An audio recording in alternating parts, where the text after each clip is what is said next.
I feel like I lost my wife the day she lost her mom, and 5 years later she's still drowning in grief, and I don't know how much longer I can live like this. Yeah, I know, everyone is fired up at the title and ready to tell me what a jerk I am. To those people, I implore you to read the rest of this post before making a judgment. My 36M wife's 33F mother passed away 5 years ago from lung cancer. It was not a peaceful or easy death by any means. Our lives understandably went on pause after the diagnosis, and we both spent a lot of time off work helping care for her mother. My wife had a pretty typical showing of grief at the time, cycling through different stages. Same with our 3 kids. After she passed, however, my wife got really bad. I totally understand this. I can't say I know exactly what she went through, because I haven't had a parent pass away, but I understand how devastated she was. For months after she could barely function, I gently took over pretty much all the responsibilities in the household and with the kids. She had been attending grief counseling since the diagnosis and continued after the death. None of this is the problem. I endeavored to be as supportive as possible. She cried on my shoulder every night for months, and I just thought this was the worst of for better or worse. The problem is that after 5 years, she does not seem any better or more functional. She stopped grief counseling about 4 years ago and refused to go again, stating it would not help her and that nothing could. About a month before any major holiday, she will have a major downturn. In bed half the day, crying all day, does not want to interact with the family, does not have the energy to do anything around the house. This will go on every single day until about a week after the holiday ends.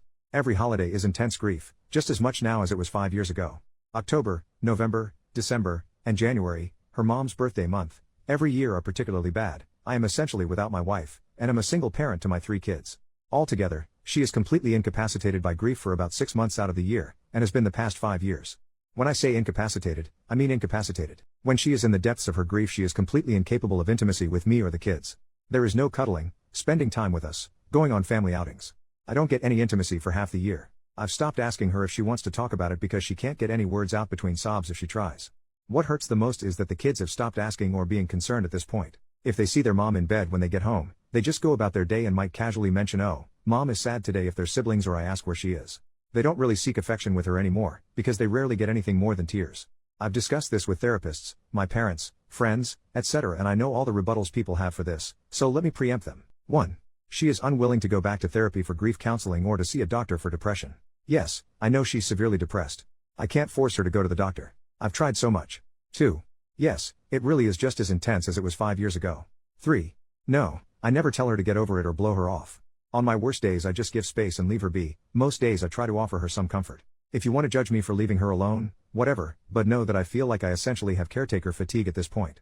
And 4. No, she does not have a history of depression, but she does have ADHD. Don't know if that's relevant. I feel like my wife died when her mom died. I would do anything to get her back, even a small piece of her, but she doesn't seem willing or able to move on past her mom's death. I feel awful for considering a divorce, but I don't know what else to do. First update, 2 days later, I just kind of threw that post together as a stream of consciousness vent on my break at work. I didn't go back and look at it until later because I just assumed it would get buried since I've never had anything I posted get any major attention. And, honestly, I thought I was going to get eviscerated in the comments for being insensitive or uncaring. I was floored by the number of responses and really kind DMs I got and felt a little overwhelmed at the idea of responding to them all, so I figured I would post an update here. A few people mentioned I should have her involuntarily admitted to a medical facility. I didn't mention in the original post, but I did ask our family doctor about that maybe a year ago, and he told me that unless she is a threat to herself or others, it's unlikely to happen. I looked this up myself as well, and that appears to be true, for the state we live in at least.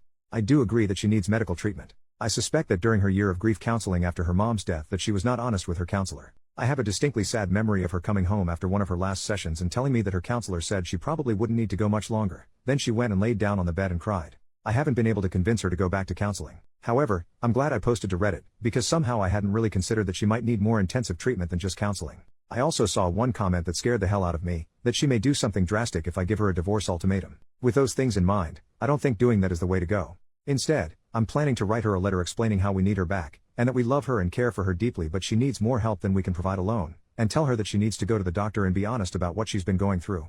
Thank you for your advice, everyone. Second update, 6 days later. I wasn't planning to post again but got a lot of supportive messages asking for an update, so here we go. My soon-to-be ex-wife has completely lost her freaking mind. After my last post I spent a couple of days writing the letter to her. In it, I explained that the kids and I love her dearly, and that we're concerned for her. I outlined all the worrying behavior and told her that I believe she needs to seek additional medical care. I explained that it sounded like she had complex grief. Thank you everyone who pointed that out, and that the grief therapy she went to years ago was insufficient to help her get through it. I did not say anything about potentially divorcing her, but did say that the kids can't continue to live in their current situation. It was a long letter and I don't really feel like transcribing it here. I read the letter to her the same night I finished writing it after the kids had gone to bed. After I finished reading, she just stared right through me, 1,000-yard stare, for probably 15 minutes, then finally stood up and started walking to the door.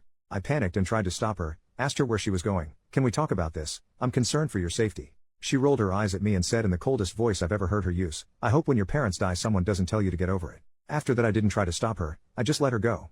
I was pissed off for maybe 5 minutes before the panic set back in. I legitimately thought she was going to end herself. I checked my phone and she had turned her location off.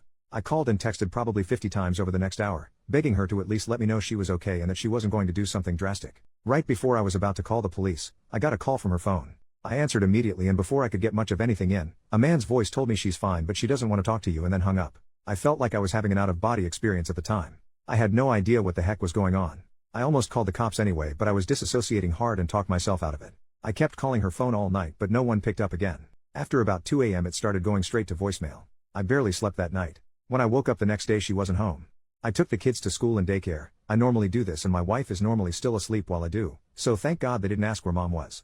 I tried calling my wife's phone more all morning but still voicemail. I called her office and asked if she was at work, and they told me she had called in sick. I called in sick to work as well and basically just sat on my couch, trying to get a hold of her while being a nervous wreck. I called my mom as well and asked if she could pick the kids up from school today and watch them overnight. I didn't tell her everything that was going on yet, just that something had come up that was urgent and I needed some help.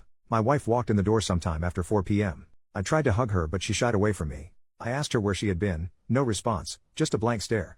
I asked her who had called me from her phone, no response, blank stare. At this point I was so frustrated and told her that if she didn't want to explain what was going on, she could get the hell out. I regret saying it that way now, but holy crap was I frustrated. So she started talking, but it was like I was talking to a robot with her voice. No emotion, totally flat, almost annoyed. She told me that she had gone to her friend John's, fake name, house. I had no idea who the heck John was and asked her to explain further. Over a 2-hour or so conversation where I had to pry details out of her, I got most of the story. She was answering like a lawyer, just very basic answers, no details or context outside of exactly what I was asking her. Basically, John is a coworker. I've met the dude once or twice at office party type events but never really talked to him. I never saw him hanging out with my wife or showing interest in her. But apparently over the last year or so, she has been spilling all her feelings about her grief over her mom's death to him, and he's been comforting her. He had a parent die from cancer too, so I guess she felt they had a connection she didn't have with me. After I read her the letter, she says she realized that I don't care about her or her mom's death and went to John's house to talk and be comforted. I flat out asked her if she was having an affair with him, and she told me no. I asked her why she never mentioned she was close friends with this unknown guy, and she told me it was none of my business. I asked her if anything had happened between them while she was there, and she says they cuddled and he held her while she cried. I asked to see her phone to check messages between them and she refused. I couldn't get much more detail out of her about the whole situation. So when she went to take a shower, I tried to check her phone. She had changed her passcode. I grabbed her iPad, which still had my thumbprint in it, and checked there. I left the house with the iPad to look for evidence while she was in the shower. I did not immediately see any messages to or from a John, but after digging briefly, I found it. She had put him in as Stacy in her contacts, but it was obviously him. There were texts going back well over a year. A lot of her talking about her mom, a lot of him comforting her, a lot of him telling her I don't really care about her, and that he would never treat her that way if they were married. All of her replies were in agreement. A lot of texts from her complaining about me. A lot of him trash-talking me. The night she left, she had texted him, "Screw it, I'm on my way over if the offer is still there," followed by an immediate yes. Reply. Then the next morning, a text from her to him saying if he asks, "We just talked." I threw up out my car door in a Walmart parking lot for 20 minutes.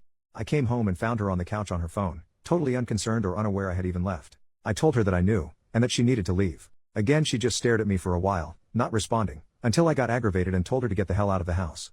She immediately got up, told me John was right about you, and left. I haven't seen her since. I told the kids she went to visit her parents. I don't know what to tell them, but I have to tell them something soon. I don't really even know what to do. Ostensibly I need to divorce her, but going through custody, child support, etc. is dizzying. I feel paralyzed and haven't made a move yet. I know she's lost her mind and this is probably some kind of psychotic break, but I just can't care anymore. I put on a brave face to go to work, then for my kids at night, and then cry after they go to bed until I fall asleep. I honestly feel like my life is essentially over. I do feel like John took advantage of her vulnerability, but I don't even want to bother trying to get her to see that he's a predator. She chose this over her own family that has stuck with her. I don't think I'll be posting any more updates or logging into this account anymore. Reddit rave, OP's account got suspended in 2024. Hopefully we get an update on how he and his family are doing in the future.